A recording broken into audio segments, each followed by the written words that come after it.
अस्सलाम वालेकुम। मैं हूं फर्रुख सहेल गोइंदी। हमें वक्त की पाबंदी करनी चाहिए। टेक्नोलॉजी जितनी एफिशिएंट है, हमें उससे ज़्यादा एफिशिएंट होना चाहिए। लोगों ने ये सिलसिला बड़ा पसंद किया है और मैंने देखा है कि इस सिलसिले को मुस्बत अंदाज में और लोगों ने भी शुरू किया। बिल्कुल करना चाहिए और ऐसी बातें और ऐसी चीज़ें सामने लानी चाहिए जो किताबों में अभी तक नहीं छपी, जो हमारा मेन स्ट्रीम मीडिया पे नहीं है या सोशल मीडिया पे भी नहीं है। मैंने आगे कहा था, जैसा समाज होगा वैसे अखबार रिफ्लेक्ट करेगा, टेलीविज़न रिफ्लेक्ट करेगा, सोशल मीडिया रिफ्लेक्ट करेगा। किसी दिन मैं इस मौजू पे भी बोलूँगा, सोशल मीडिया। लेकिन जो मैं बातें आपसे शेयर करता हूँ, इसका मकसद सरासर मेरा अपना वो चीज़ें रिकॉर्ड पर लाना है जो मुझे अपने एक्टिविज्म की बुनियाद पर लिखने का वक्त नहीं मिलता। क्योंकि मैं बहुत लिख रहा हूँ, मेरा होमवर्क ही आपके सामने है जो मैं करता हूँ। हर रोज़ 5 से 10 सफ़े लिख रहा हूँ, बहुत अच्छी स्पीड है। ये मेरी कोई तकरीबन 80% किताब तैयार थी, लेकिन दिसंबर के बाद मैं इसको मुकम्मल ना कर पाया। लेकिन अब मुझे उम्मीद है इस माह ये मुकम्मल होगी। और ये एक सफ़रनामा है मेरा 83 का, जो $300 में मैंने लाहौर, ईरान, तुर्की और बल्गारिया तक के अरबी वापस आया। तो शुरू करता हूँ फिर गीत से कि मैं कैसे गीत सुनता हूँ। और ये भी फॉर्मेट मैंने आज खुद ऐसे बनता जा रहा है, इसलिए बनाया कि हम अपना ज़ौक शौक एक दूसरे से एक्सचेंज करें। तो ये गाना सुने। ये पहली दफ़ा मैंने सिनेमा में सुना अपने वालिदैन के साथ। सिनेमा हम जाया करते थे और सबसे पहले सिनेमा में पहुंचते साथ चिप्स खाते थे। छोटे से लिफाफे में चिप्स आता था, वो कहता था चिप्स, और 7 अप आता था। मैकलोड रोड पे, जो सड़क बीडर रोड की तरफ जाती है जहां पर वो शीशों के फ्रेम बनते हैं, उस नुक्कड़ पर एक सिनेमा है, मुझे उसका नाम भूल गया। उसके करीब ही हमारे एक दोस्त हैं, पाक फर्नीचर वाले आबिद साहब, उनके भाई गालिब साहब प्राग होते हैं, उनकी दुकान भी है। सिनेमा का नाम वो बता देंगे यहाँ लिख के अभी, अगर वो सुन रहे हैं। उस सिनेमा में ये फिल्म देखी। फिल्म का नाम था शुक्रिया, आवाज थी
एक मेरा तारा, शुक्रिया फिल्म और नसीब बेगम की आवाज है। मैं फिल्मों का एक्सपर्ट नहीं हूं, लेकिन गाने बहुत सुनता हूं, गीत बहुत सुनता हूं, मौसीकी बहुत सुनता हूं। पाकिस्तान की मौसीकी भी बड़ी शानदार थी। जैसे पाकिस्तान में सियासी जवाल हुआ ना, तो बेसिकली तहजीबी जवाल हुआ है। मेरी एक किताब है बिखरता समाज। तो जवाल फिक्र से होता है, शायरी का जवाल, नावल का जवाल, अफसाने का जवाल, सियासी तहरीरें, पोलिटिकल साइंस का जवाल, तारीख का जवाल। हम बिल्कुल गेट थ्रू गाइड पर चल रहे हैं इस वक्त। पाकिस्तान में बड़ी शानदार फिल्में बनती थी, बड़े शानदार ड्रामे होते थे, कॉलेज स्कूल्स में होते थे। तो ये जो जवाल आया पाकिस्तान में, इस पर भी किसी दिन बात करूंगा। ये मुआशी जवाल कोई चीज़ नहीं होता, असल जवाल तहजीबी होता है। मेरा एक जुमला है और एक बाब है पूरा बिखरता समाज में कि रियासतें बिखर जाएं तो बन जाती हैं। ये बड़ी अहम बात है। ये मैं चूंकि पॉलिटिकल साइंस का बंदा हूँ, ये मैंने इस पर लिखा। लेकिन जब समाज बिखर जाएं तो उनका बनना मुश्किल है। मसलन ऑस्ट्रो हंगेरियन एम्पायर थी बहुत बड़ी, जंग अजीम अव्वल में, जहाँ से जंग अजीम शुरू हुई, सरायेवो बोस्निया से जो उसका एक शहर था। लेकिन ऑस्ट्रो हंगेरियन एम्पायर से नई रियासतें बन गई, यूगोस्लाविया बन गया, सोवियत यूनियन टूट गया, दोबारा बन गया। इसी तरह ऑटोमन एम्पायर, 3 कॉन्टिनेंट पर जो सल्तनत थी 1917 की पहली जंग अजीम के बाद बिखर गई और 22-23 तक ये बिल्कुल फारिग होने वाली थी, कौम नहीं बिखरी, दोबारा बन गई। तो इसी तरह पाकिस्तान का समाज बिखर गया। रियासत तो चीज़ ही कोई नहीं है। जब समाज बिखर जाए, इंसानी कदरें बिखर जाएं, टूट जाएं, तो मुआशी जवाल ये छोटी चीज़ें हैं। तो मैं एक करेक्शन करूंगा, चूंकि स्लिप ऑफ टंग हुआ था। पिछली दफ़ा मैंने कहा था कि अर्दवान साहब के वालिद साहब की 2008 में डेथ हुई थी, असल में 1988 में हुई थी, 1988 में। तो आज मैं कुछ चीज़ें हिंदुस्तान की शेयर करूंगा, अपने सफ़र की और बातें। मैं पहली दफ़ा हिंदुस्तान गया था 1981 में, और उसकर हिंदुस्तान जाना बड़ा मुश्किल था। अमेरिका जाना आसान था, आपको पासपोर्ट पे एंडोर्समेंट करानी पड़ती थी, खसूसी इजाज़त लेनी पड़ती थी, इंटेलिजेंस वाले घर आते थे, ख़त आता था, वीज़ा मिलता था, और बड़ी इंटेलिजेंस पीछे लगती थी। तो पहला सफ़र किया तो वाहगा का बॉर्डर क्रॉस किया बाई रोड। तो एक कुत्ता भी था, वो कुत्ता इधर बैठा हुआ था। मैं जानवरों से प्यार करता हूँ, मैंने उसको पुश किया तो वो मेरे साथ चलने लग गया। मैं अपने पाकिस्तानी कस्टम पे गया, वहाँ बाहर बैठा रहा, फिर आया तो इमिग्रेशन के पास, खैर बॉर्डर क्रॉस कर गया तो वो भी मेरे साथ। तो इंडिया देखा, वहाँ भी कस्टम मैंने कराया, इमिग्रेशन कराया। तो आखिर में मैंने एक सिख से पूछा, ये कुत्ता पाकिस्तान का है या हिंदुस्तान का? कहना पाजी इरा कोई वतन नहीं, इरा पूरी दुनिया है। तो इस टूर में मैंने अमृता प्रीतम साहिबा से रब्ता किया, हौज खास में रहती थी। और वहाँ जब मैं उनको मिलने जाता था, मैं उन दिनों अपने आप बड़ा प्राइड फील करता था। मैं एक्टिव था, एक नौजवान था, 20-21 साल का, 1981 की बात है। तो इमरोज़ उनके जो साथी थे वो पेंटर हैं, तो वो बड़े खुश होते थे, कहते थे ओ पिपलिया आ गई अमृता प्रीतम को। तो मैं 1981 में अमृता प्रीतम साहबा को मिला, तो उन्होंने मेरे से पाकिस्तान के बारे में पूछना शुरू किया। ज़िया-उल हक का ज़माना था। तो मैंने कहा हाँ, जब मैं बॉर्डर क्रॉस कर रहा था तो एकदम मुझे बड़ी ऐसे लगा कि मैं ज़िया-उल हक की आमरीय से बाहर निकल आया हूँ, लेकिन मुझे खौफ आ रहा था भारत आते हुए। उन्होंने कहा क्या? मैंने कहा मुझे ऐसे लगता है कि वो कहेगा कि वापस तो आओ। तो मुझे रात को ख्वाब आया। कहता क्या ख्वाब आया? मैंने कहा ज़िया-उल हक आया है, वो कहता है तुम पाकिस्तान तो वापस आए। तो अमृता प्रीतम अखबार में लिखती थी, उन्होंने शायद फिर एक कॉलम लिखा, dreams of Pakistan in India. इस टूर में मैंने हिंदुस्तान के कई खंडरों को देखना था, खसूसन तारीख का मुझे शौक, कोटला फिरोज शाह, जहाँ पर भगत सिंह बैठ के अपनी आज़ादी की तहरीक की मीटिंग करते थे, महरौली, कुतुब मीनार, तुगलकाबाद। और फिर मैं इस टूर में बॉम्बे गया, पूना गया, मेरी वालदा की पैदाइश पूना की है, तो मैंने बड़ा टटोला हिंदुस्तान को। और फिर मैं बार बार गया, लेकिन हिंदुस्तान मेरा एक सब्जेक्ट था, जैसे टर्की सब्जेक्ट मैंने बनाया, इसलिए छोड़ दिया मैंने कि अगर मैं हिंदुस्तान उसके बाद जाता रहता, 6-7 दफ़ा हुआ था 86 तक, तो हिंदुस्तानी एजेंट मुझे लोग करार दे देते। शुक्र अब तुर्की का एजेंट करार देंगे, गद्दारी तो नहीं लगेगी। तो मैंने फिर हिंदुस्तान को एज ए सब्जेक्ट बिल्कुल अलहदा कर दिया कि इसकी सियासत, तारीख, पॉलिटिक्स करंट अफेयर पर मैं नज़र ना रखूं तो अच्छा है। लेकिन फिर एक और सफ़र बड़ा दिलचस्प है 1983 जनवरी का। मैं 1983 जनवरी में दिल्ली में था। फिर आप पूछेंगे जवान आदमी था मैं। आजकल के यूनिवर्सिटी के बच्चों को मैं बच्चा कहता हूँ, वो सचमुच बच्चा बन जाते हैं, 26-27 साल के होते हैं। तो मैं एक ऐसे शख्स को मिलना चाहता था जो पाकिस्तान के सूली पर चढ़ने वाले वजीर आजम जुल्फ़िकार अली भुट्टो का बचपन का दोस्त था। ये जुल्फी कोई बचपन के दोस्त के अलावा उनको नहीं था कह सकता।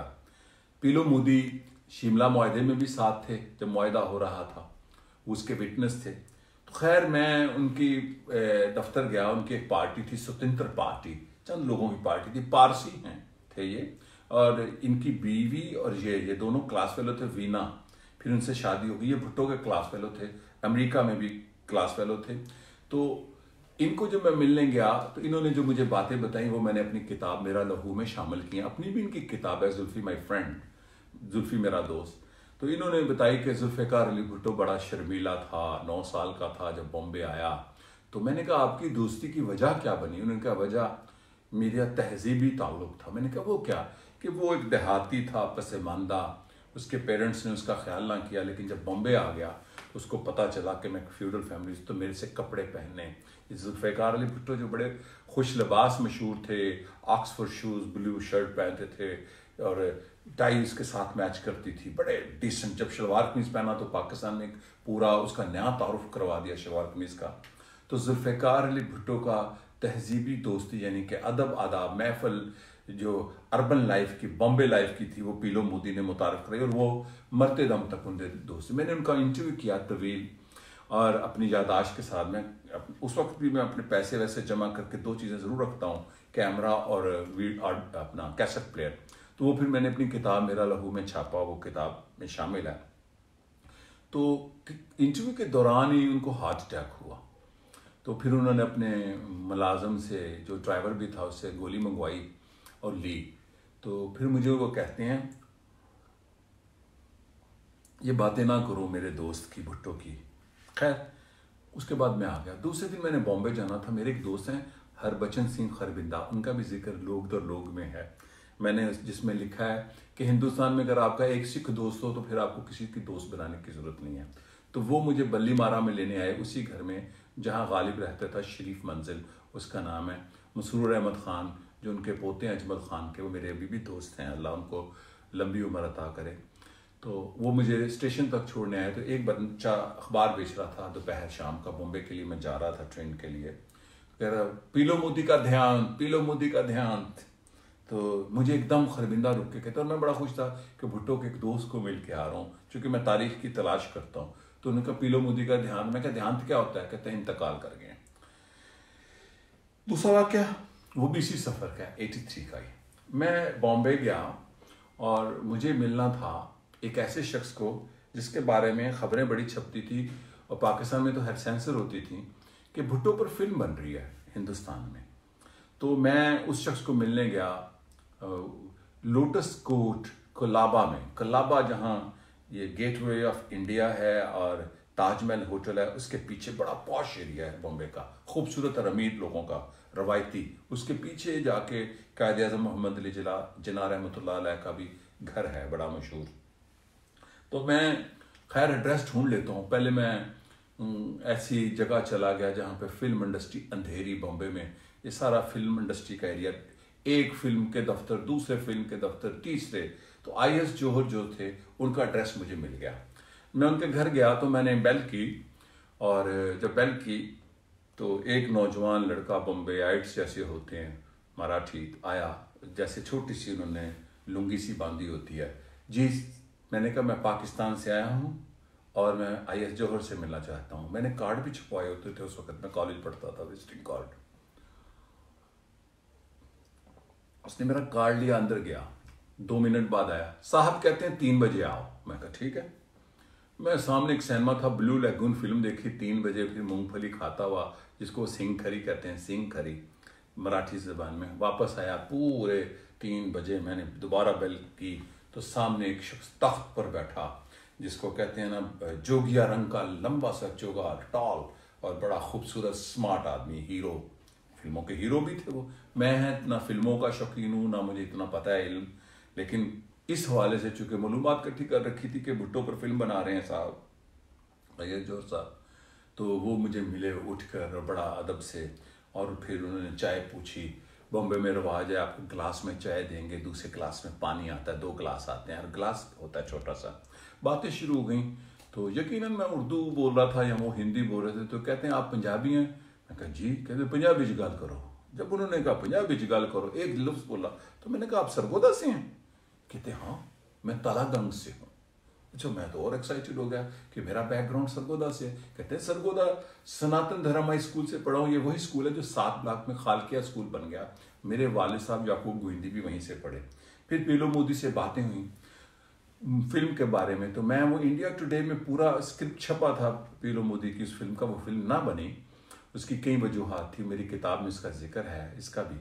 तो मैंने उनसे पूछा कि फिल्म का ये जो स्क्रिप्ट है ये क्यों नहीं इसको बना रहे। स्क्रिप्ट बिल्कुल ठीक था, बिल्कुल फैक्चुअल, जो भुट्टो साहब के साथ हाई कोर्ट में हुआ, सुप्रीम कोर्ट में हुआ, उसके हवाले से। तो उन्होंने कहा ये पाबंदी लगी है, मैं एक और फिल्म बनाऊंगा, तो मेरे पास लेकिन इस फिल्म के लिए सिर्फ 2 ही लोग आए हैं मिलने। मैंने कहा 2 लोग कौन? पाकिस्तान से कहते हैं, एक आप और एक मुर्तज़ा भुट्टो, वो उसका शायद सीरिया होते थे। उन्होंने जो फिल्म का स्क्रिप्ट मुझे बताया वो फिर एक फिल्मी स्क्रिप्ट था भुट्टो साहब के हवाले से, कि भुट्टो साहब जेल में है तो उनको जेल से छुड़ा लेते हैं। मैंने कहा ये तो कोई वाइल्ड गीज एक फिल्म मैंने इंग्लिश देखी थी, उस टाइप की स्टोरी है। खैर वो मुलाकात हुई और हमने एक तस्वीर भी खिंचाई, मध्यम सी तस्वीर, उसका तो आपको पता है 36 एक्सपोज होती थी तस्वीरें, और बड़े महंगी होती थी तस्वीरें मेरे लिए तो कम अज़ कम। ये एक यादगार मुलाकात है। उसके बाद जो हिंदुस्तान का एक और सफ़र मैंने, उसके बाद फिर मैं एक तवील अरसे के बाद जब एक हिंदुस्तान गया 86 में, लेकिन उसके बाद मैं गया, डॉक्टर मुबशर हसन साहब ने बनाई थी मिड 90s में Pak India people's forum for peace and democracy. ये असल में डॉक्टर इकबाल का कॉन्सेप्ट था, जो डॉक्टर इकबाल ई से लिखते थे, मरहूम बहुत बड़े पाकिस्तान के पॉलिटिकल साइंटिस्ट हुए हैं, चॉम्स्की के दोस्तों साथियों में हिस्से थे। उन्होंने डॉक्टर मुबशर के दोस्त थे, इस काम पे लगाया। डॉक्टर मुबशर साहब के इस काम में सफदर सिद्दीकी मरहूम भी थे, जो जमात इस्लामी के पानियों में थे, लेकिन जमात इस्लामी 60s में शायद छोड़ चुके थे। तो मैं भी इसमें शामिल था, इसके पायनियर में कह ले, बनाने वालों में नहीं, लेकिन अवलीन, चूंकि डॉक्टर साहब से मेरा बड़ा गहरा ताल्लुक जवानी से था। कारगिल का जब इशू हुआ, मैं दिलचस्प वाक़या एक बड़ा है, तो कारगिल के वक्त तो सारे बॉर्डर बंद हो गए, फ्लाइट्स बंद हो गई, रोड बंद हो गए, समझौता ट्रेन बंद हो गई। तो उसके बाद पाक इंडिया फोरम जब आज़ादी थोड़ी सी हुई आने जाने की, बॉर्डर खुले, तो मैं कभी हिंदुस्तान ट्रेन पे नहीं था गया, या जहाज़ पे या बाई रोड, क्योंकि वो ज़्यादा मुझे मज़ा आता है ज़मीन पर जहाज़ से भी ज़्यादा। तो 2000 में अप्रैल शायद 2000 था, तो एक बहुत बड़ा वफद डॉक्टर मुबशर साहब ने भेजा हिंदुस्तान। उसमें 198 लोग थे मुझे याद में, और 98 पश्तून भी थे उसमें। खैर, तो मुझे डॉक्टर मुबशर साहब ने ट्रेनिंग करते हुए एक मीटिंग में कहा कि गोइंद फर्रुख जो है ना, फर्रुख ये लीड करेगा। खैर वो बॉर्डर पे ग्रुप टूट गया, हमारे पश्तून भाइयों ने अपने पासपोर्ट अलहदा कर लिए, वो हमारे अलहदा। और जब हम पासपोर्ट ट्रेन हमारी हिंदुस्तान अटारी में गई, वहाँ जो फिर हम लोग करते हैं वो एक अलहदा दास्तान है। जब हम वो ट्रेन से हमने दिल्ली जाना था, और ये बड़ा लंबा सफ़र था, फिर दिल्ली से हमने बेंगलोर जाना था, 72 आवर्स की ये ट्रैवलिंग थी। और निर्मला देश पांडे मेंबर पार्लियामेंट हमारी होस्ट थी उन दिनों इस ग्रुप की। तो मैं पीपल्स पार्टी शहीद भुट्टो में होता था, ये 2000 की बात है। सेक्रेटरी इत्तलात था, उनके अंदर निज़ाम क्या है, तो हमारे लोग बड़े, मैं आपको क्या बताऊं, अफसोस होता है वहाँ क्या कर रहे थे। तो कुछ लोग दबा कर कह रहे थे ये होना चाहिए, सरहदें नहीं होनी चाहिए। तो मैंने कहा हम सरहदों का एहतराम चाहते हैं, सरहदें होनी चाहिए लेकिन इसका एहतराम होना चाहिए। अजीज़ मज़हर साहब भी साथ थे।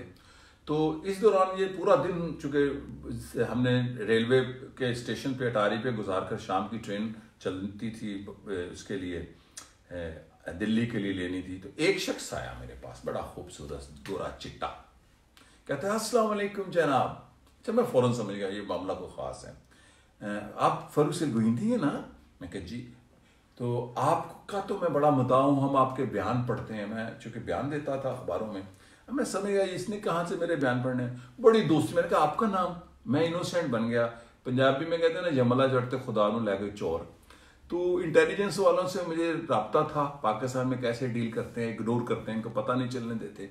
तो वो साहब कहते हैं मैं कश्मीर से हूँ, सलीम हूँ और आपका मैं मद्दाह हूँ, सरकार आपकी खिदमत का मौका दें, किसी किस्म की खिदमत, किसी किस्म की खिदमत में उसने 3-4 खिदमतों के नाम भी दे दिए। होटल चाहिए, गाड़ी चाहिए। मैंने कहा ये कैसा कश्मीरी है जो मुझे जानता है, जो मेरे बयान पढ़ता है। खैर मैं समझ, मेरे साथ जो दोस्त थे वो बड़े एक्साइटेड हुए, तो मैंने अब उनको रोक नहीं था सकता, मैं उसको ये जाहिर नहीं था करना चाहता कि आप हैं कौन, जो मैं समझ गया हूँ।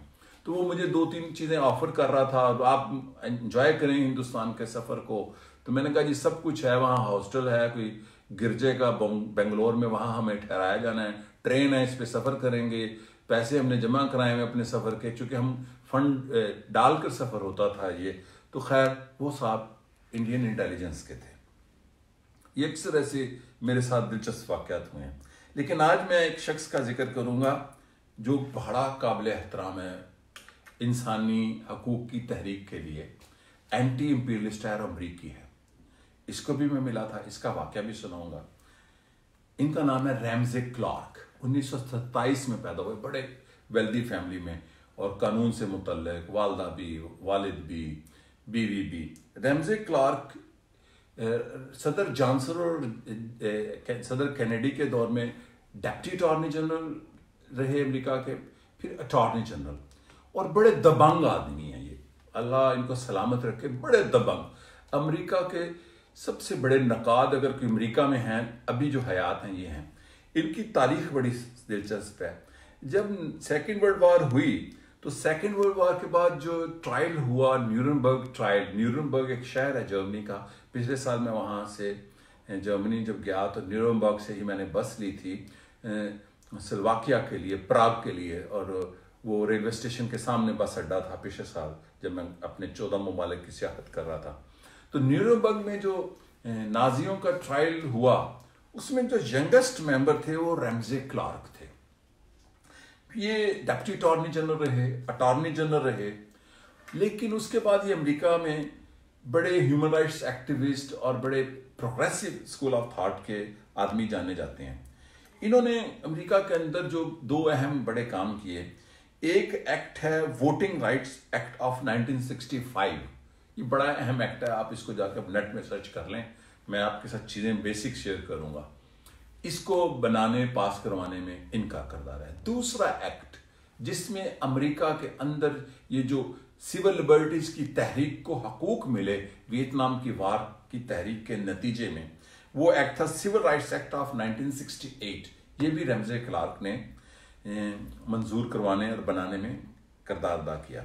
फिर इन्होंने कुछ दिलचस्प काम और बड़े अहम किया। मतलब वियतनाम वार में ये बहुत बड़े एक्टिविस्ट थे अमेरिका की जंगी यलगार के खिलाफ वियतनाम में। और ये हनोई में बहुत बड़ा एक वाक़या हुआ था बम्बारमेंट का। मेरी एक सफ़रनामा है वियतनाम के ऊपर जो जल्द आएगा इंशाल्लाह ताला इन 3-4 किताबों के बाद, उसमें उसका जिक्र है। तो 72 में उस बम्बारमेंट के दौरान ये वियतनाम में पहुंच के सॉलिडारिटी के लिए और अमेरिका के खिलाफ वहाँ जुलूस निकाला, अमेरिकी फ़ौजियों और जंगी जराइम के खिलाफ। फिर इन्होंने जो दिलचस्प काम किए, इन्होंने कई मुतनाज़ा लोगों के केस लड़े।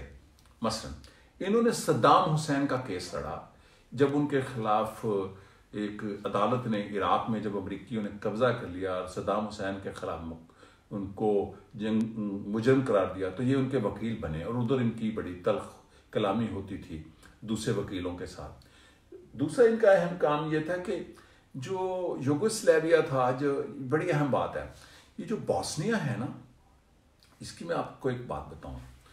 बॉस्नियन वॉर कब शुरू हुई? यूगोस्लाविया एक ऐसी फेडरेशन थी ईस्ट यूरोप की जो सलाहियत रखती थी इकोनॉमिकली, मिलिटरली, यानी कि वॉर मशीनरी, अपने हेलीकॉप्टर, अपनी जदीद असला। तो जंग अजीम दोम के बाद नेटो बनी, ये बड़ी टेक्निकल बात है। जंग अजीम दोम के बाद नेटो अमेरिकी इत्तेहाद था यूरोप और इर्द गिर्द के खित्तों में अमेरिकी मुफादात के लिए। तो नेटो ने जो पहला हमला किया वो सर्बिया पे किया। अच्छा, अब यहाँ ये बात है कि बॉस्निया में मुसलमानों की नस्ल कशी सर्बियन ने की, लेकिन अहम बात यह है कि नस्ल कशी करने तक ये बड़ी ताकतें, खुसूसन अमेरिका, खामोश रहा। लेकिन जब वो नस्ल कशी हो गई और वो अब सर्बियन जंग ना जीत सके, तो नाटो ने सर्बिया पर हमला कर दिया कि आपने वार क्राइम किए हैं। और फिर स्लोबोदान मिलोसेविच पर मुकदमा वार क्राइम के तहत चला, तो ये उनके भी वकील बने। और फिर 1979 में 79 में जब जुल्फ़िकार अली भुट्टो के खिलाफ उसे 1978 में जब हाई कोर्ट लाहौर में मुकदमा बना, तो ये पाकिस्तान आए भुट्टो के वकील बनने के लिए। लेकिन चूंकि पाकिस्तान का कानून ऐसा था, ये भुट्टो दौर में बना था, कि कोई गैर मुल्की वकील पाकिस्तान में किसी बंदे का वकील नहीं हो सकता, लेकिन ये वकील ना बन सके। लेकिन इनके साथ जो मेरा एक ताल्लुक बना वो बड़ा दिलचस्प है।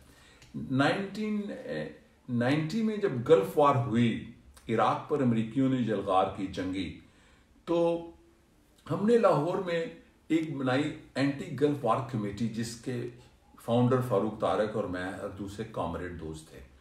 तो जब जंग होती रही तो हमने एंटी गल्फ वार कमेटी के तहत रोज जुलूस निकालते थे, हजारों के बल्कि लाखों के, तो हम जुलूस निकालते रहे। उसके बाद जब जंग खत्म हो गई तो मेरे पास एक दिन प्रवीण आतिफ आई, जंग तो मुक गई, होन की करिए। मैं क्या बताया आप ही, ये पहली दफा हुआ है बरे सगीर में। तो हमने फिर बना ली गल्फ वार रिलीफ कमेटी। हमने फंड रेजिंग शुरू कर दी, झोली मार्च जिसको, ये हमारा झोली मार्च पहला था। उसके बाद हिंदुस्तान में शबाना आजमी ने किया, फिर पाकिस्तान में अब्दुस्तार ईदी इसी को लेके आगे चले। तो ये प्रवीण आतिफ साहब का आइडिया था, साहिबा मरहूमा का आइडिया था। और इसमें फिर हमने क्या किया था कि हम हबीब जालब को लाए एक दिन अहमद नदीम कासमी को, शायरों को, अदीबों को, अदाकारों को, सियासतदानों को नहीं। हम एक रोड पर जाते थे, माल रोड पर, और मसला फंड रेजिंग नहीं था, मसला पॉलिटिकल अवेयरनेस थी कि अमेरिका जो जंगी जराइम कर रहा है, वहाँ पर जो बच्चों का दूध नहीं मिल रहा, और वहाँ लाखों लोग हयात और मौत की कशमकश में हैं सैंक्शंस की वजह से। तो हम ये बहुत भरपूर एक, इसको मीडिया ने, उस वक्त का जो भी मीडिया जितना होता था, इसको फ्रंट पेज पे जगह मिलती थी। जब ये भी खत्म हो गया तो मुझे एक दिन फारूक तारक से कहते हैं अब क्या करें। मैंने कहा वार क्राइम ट्रिब्यूनल बना देते हैं। फिर हमने वार क्राइम ट्रिब्यूनल बनाया। फिर हमने इसका पूरा वकील किया, कुरैशी हफीज एडवोकेट को जॉर्ज बुश डब्ल्यू का वकील किया, और मैंने इस्तगासा किया। पैसे भी मैंने जमा किए अपने दोस्तों के साथ मिलकर फ्लैटिस में। और इसका जो एक पूरी अदालत बनाई, बाबा सोशलिज्म शेख मोहम्मद रशीद, इसके हमने ट्रिब्यूनल के चेयरमैन बनाए। आबद हसन मिंटो थे और शाद अहमद हक्कानी मरहूम थे, बड़े लोग थे, बहुत ठीक ठाक जुरी थी, शायदा जबीन थी। तो ये फिर मैंने इस्तगासा किया कि अमेरिका ने वार क्राइम किया है। खैर वो हमारी अदालत लगी, और उसके बाद शेख साहब बड़े कानूनी आदमी थे, बहुत जुल्फ़िकार अली भुट्टो के साथियों में से थे, जो जिन्होंने लैंड रिफॉर्म की थी, वो वाले शेख रशीद, ये वाले नहीं। बाबा सोशलिज्म, ये डिप्टी प्राइम मिनिस्टर थे बालहाज ओहदा जुल्फ़िकार अली भुट्टो की हुकूमत में। तो इन्होंने कई महीने लगकर फिर अपना मुकदमे का फैसला लिखा, और जॉर्ज बुश को वार क्राइम ट्रिब्यूनल के तहत जो हमने लगाया, इसका नाम रखा था अवामी अदालत, मुजरिम करार दे के सजाए मौत सुनाई। वो छोटा सा किताबचा सफदर सदीकी साहब ने ही छाप दिया, वही जो पाक इंडिया फोरम में थे, बड़े अच्छे एक्टिविस्ट थे, राइट विंग के थे, लेकिन उनकी सारी एसोसिएशन 80s 90s में लेफ्ट के प्रोग्रेसिव लोगों के साथ रही। वो किताबचा मैंने अमेरिका भिजवा दिया। जब अमेरिका पहुंचा रेमजे क्लार्क को, तो रेमजे क्लार्क ने इंटरनेशनल वार क्राइम ट्रिब्यूनल बना लिया, और उसमें जो दुनिया के बाद 10-12 लोग रखे, कोई जापान का वजीर कानून, कोई उर्दन का वजीर कानून, तो बाबा सोशलिज्म शेख रशीद साहब को भी उन्होंने इंटरनेशनल वार क्राइम ट्रिब्यूनल का मेंबर रखा। और वो इतनी मोटी किताब है, 400 सफ़ों की, उसका नाम है the fire this time, Iraq के हवाले से। तो उसमें हमारा वो अदालत के बारे में ये लिखा रेमजे क्लार्क ने कि दुनिया की पहली अदालत है जो इराक के ऊपर लगाई गई, और इसका फैसला और इसकी पूरी प्रोसीजर, बड़ा टेक्निकल प्रोसीजर हमने किया था। तो उसको एक्सेप्ट किया, ऐड किया, और रेमजे क्लार्क से ताल्लुक पक्का हो गया। अब मैं जो वाक़या सुनाना चाहता हूँ, एक और इसी किस्म का हिंदुस्तान वाली की तरह का, कि ये मैं 2000 सितंबर में अमेरिका गया, एक बहुत बड़ी कॉन्फ्रेंस में, state of the world forum में। ये मैनहट्टन में होटल था, वहाँ पे हमारी कॉन्फ्रेंस थी। तो मैं, बहुत बड़ी दुनिया के लोग आए थे, इंडोनेशिया का सदर थे अब्दुल रहमान, गोरबाचोव थे, बड़ी बड़ी दुनिया, ये हसीना वाजिद भी थी शायद, बड़े लोग थे दुनिया के। ये state of the world forum America में बना था कोई 96 में। जॉर्ज सोरस था इसमें, बीबी के साथ कोलैबोरेशन थी, बीबीसी के साथ। तो मैंने वहाँ से इनको फ़ोन किया, पहले मैंने ईमेल की कि मैं अमेरिका आ रहा हूँ, आपको मिलूँगा। फिर मैंने वहाँ से फ़ोन किया, और बहुत कोई 7 स्टार होटल था, हिल्टन या शेरिटन। तो इन्होंने कहा ठीक है। टाइम तय हुआ जब मैं इनको मिलने गया। He is a very simple man. मैं उनको मिलने का, मुलाकात हुई, उन्होंने बड़ी बातें की पाकिस्तान की सियासत के हवाले से, अफगानिस्तान के हवाले से, क्योंकि अमेरिका के बहुत बड़े निकात थे। तो इनको मिलने के बाद मैंने अपनी सियाहत के लिए पोर्टो रिको जाना था। पोर्टो रिको, ये हसीनाओं के वाक़या लिखते हैं ना हमारे सफ़रनामा नगार, मैं भी आपको सुनाऊंगा किसी दिन। तो मैंने पोर्टो रिको जाना था। पोर्टो रिको की 5.5 घंटे की फ़्लाइट है शायद, और वो लैटिन अमेरिका में छोटा सा जजीरा है। दुनिया में सबसे बड़े गैम्बलिंग के कसिनो हैं वहाँ पर, जुए के अड्डे हैं, अमीर लोग जाते हैं, और बीचेस हैं दुनिया की खूबसूरत। है अमेरिका की एसोसिएटेड स्टेट है, फुल स्टेटस नहीं है।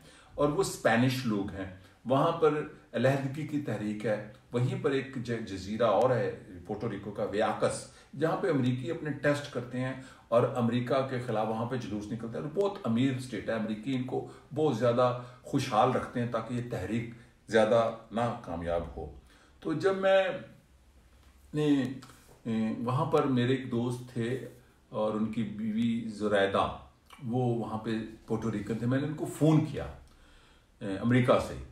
तो मैंने उनको फ़ोन पे कहा कि मैं आ रहा हूँ फलां तारीख को। तो वो बड़े खुश हुए। उन्होंने अपने घर में, बच्चों ने, उनके सब ने मेरा इंतज़ाम किया था ठहरने का। लेकिन मैं होटल में ठहरा। तीसरे चौथे दिन वो खैर मुझे घर ले आए, चूँकि मैंने अपना टूर एक्सटेंड कर लिया था। तो ज़ुरैदा, ये जो स्पेनिश लोग होते हैं ना, बड़े जिंदा दिल लोग होते हैं। तो उसने कहा yes William told me you are coming, you are a VIP. मैंने कहा वो हु इज विलियम? कहती एफबीआई का आदमी है। ये है आयरन कर्टन 9/11 से पहले, कि इंटेलिजेंस कैसे वॉच करती है अमेरिका में। तो खैर जब मैं पोर्टो रिको पहुंचा तो मैंने कहा उस एफबीआई वाले को कहना था कोई होटल ही बुक करा दे। तो वहां पर जो मैंने वाकयात देखे वो बड़े दिलचस्प थे। ऐसे लोगों को मिला जिनको जबरन भर्ती किया वियतनाम की जंग के लिए अमेरिकियों ने, और उसने कहा ये मेरी टांग पे गोलियां लगी हैं, I don't want to fight against Vietnam. तो वहाँ पर जो वाकयात हुए वो एक कहानी है। लेकिन मैं यहाँ पर एक बात भूल गया, रमज़े क्लार्क साहब का एक छोटा सा तारुफ। रमज़े क्लार्क शाह ईरान के दिनों में, जब ईरान का बादशाह मौजूद था और तहरीक चल रही थी, और ये इनकलाब इस्लामी नहीं था, सारे लोग थे इसमें, तोदे पार्टी थी, मुजाहिदीन खल्क थे, फ़दाईन खल्क थे, कम्युनिस्ट थे, नेशनलिस्ट थे। तो ये अमेरिका से वहाँ पहुँच के जुलूसों में शामिल हो गए शाह ईरान के ख़िलाफ़। फिर ये वही रमज़े क्लार्क जब हॉस्टेजेस अमेरिकी सफारत खाने के लोगों को जासूसी के इल्ज़ाम में ईरानी तलबा ने यरगमाल बना लिया, तो कार्टर ने इनको मुज़ाकरात के लिए ईरान भेजा। ये हैं रमज़े क्लार्क। ये पाकिस्तान के बड़े दोस्त हैं। पाकिस्तान आए ये, उसके बाद सलमान तासीर साहब ने एक कोई कॉन्फ्रेंस रखी थी भुट्टो साहब के हवाले से, कानूनी हवाले से, 1989 में उस वक्त भी आए थे। तो ये जो यादाश्तें हैं इस किस्म की बिखरी, मैं इसलिए शेयर करना चाहता हूँ और ऐसे लोगों से तारुफ, कि ये जो तारीख़ होती है ना, ये बादशाहों की नहीं होती, तारीख़ अवाम की होती है, पीपल्स हिस्ट्री। और मैं इसी पे यकीन रखता हूँ। और पाकिस्तान के अंदर हमारे मौर्रख भी तारीख़ वो बताते हैं जो बादशाहों की तारीख़ है। मसलन पाकिस्तान में जमहूरी तहरीक किसी एक फ़र्द की नहीं है ज़िया उल हक के ख़िलाफ़, इसके अंदर सैकड़ों ने हज़ारों लोगों की जद्दोजहद और ख़ानदानों की है। इसी तरह जब चीज़ें बनती हैं तो वो किसी एक शख्स की वजह से नहीं, पूरा प्रोसेस होता है। तो अब ये मैं आऊँगा कि हम कोरोना में इतने क्यों खौफज़दा हैं। खौफज़दा होने की ज़रूरत नहीं है, हमने रजिस्ट करना है, हालात के मुताबिक अपने आप को ढालना है, और ये वक्त गुजरेगा। देखिए मैंने अपना होमवर्क आपके सामने रखा है, मैं अपना होमवर्क भी करता हूँ, आपके शामिल रहना चाहता हूँ, इसलिए कि मैंने ये भी एक मसरूफियत ढूंढी है। और ये मसरूफियत इसलिए ढूंढी है कि जो काम मैं लिख नहीं सकता, चलो इसी तरह रिकॉर्ड होता जाए। तो ऐसी दिलचस्प बड़ी बातें हैं। मैं आपको कीनिया भी किसी दिन ले चलूँगा, मैं आपको श्रीलंका भी ले चलूँगा, बड़े दिलचस्प वाक़यात हैं।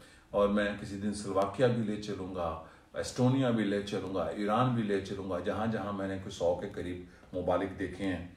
और फिर कई ऐसी सियासी बातें भी आपसे शेयर करूँगा जो कम लोगों ने की थी। तो इसी के साथ आज मैं इजाज़त चाहूँगा। शुक्रिया और खुदा हाफिज़।